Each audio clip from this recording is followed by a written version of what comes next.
And today, the president will take his message directly to the American people while visiting a union jobs training center in Wisconsin. 12 News reporter Erica Ritchie joins us now in studio with more reaction to the address.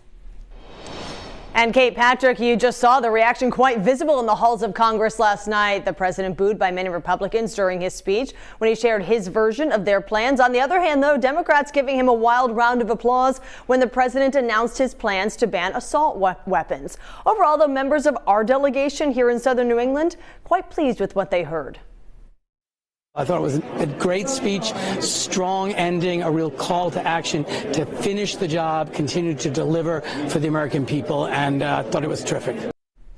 And Representative David Cicilline's comments mirroring what all from southern New England said in response to the address last night. They took it as a rally cry and appeared more motivated than ever to forge ahead in the next 2 years and do what the president said, get the job done. Senator Jack Reed putting out this statement, reading in part, America has made tremendous progress under President Biden's steadfast unifying leadership, and he challenged us to embrace what more is possible if we work together. Now, coming up next half hour, we're going to be hearing from Republicans who, as you can imagine, have a slightly different take on what the president said last night. I'll see you right back here at 7:30. For now, live in studio, Erica Ritchie, 12 News.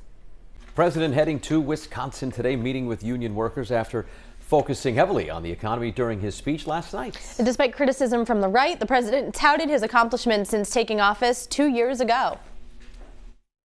And here's my report. Because the soul of this nation is strong, because the backbone of this nation is strong, because the people of this nation are strong, the State of the Union is strong. And 12 News reporter Erica Ritchie is here now breaking down what else the president highlighted in his address and how Republicans responded.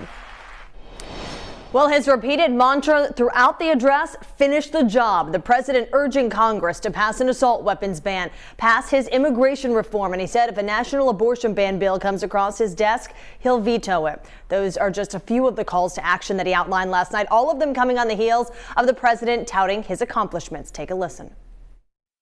Near record unemployment for Black and Hispanic workers. We've already created, your help, 800,000 good-paying manufacturing jobs, the fastest growth in 40 years. Gas prices are down $1.50 from their peak. Food inflation is coming down, not fast enough, but coming down. Inflation has fallen every month for the last 6 months.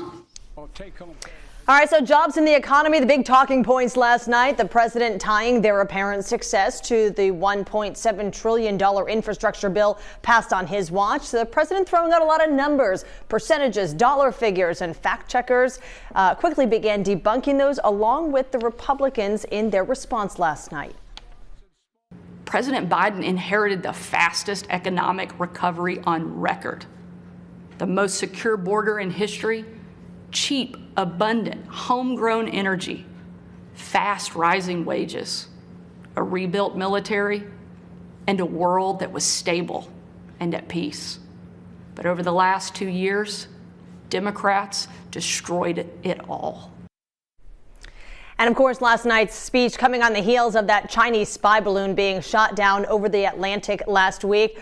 Just a brief mention of that, guys, last night when the president said, quote, if China threatens our sovereignty, we will act to protect our country. And we did. And with that, I'll send it back to you.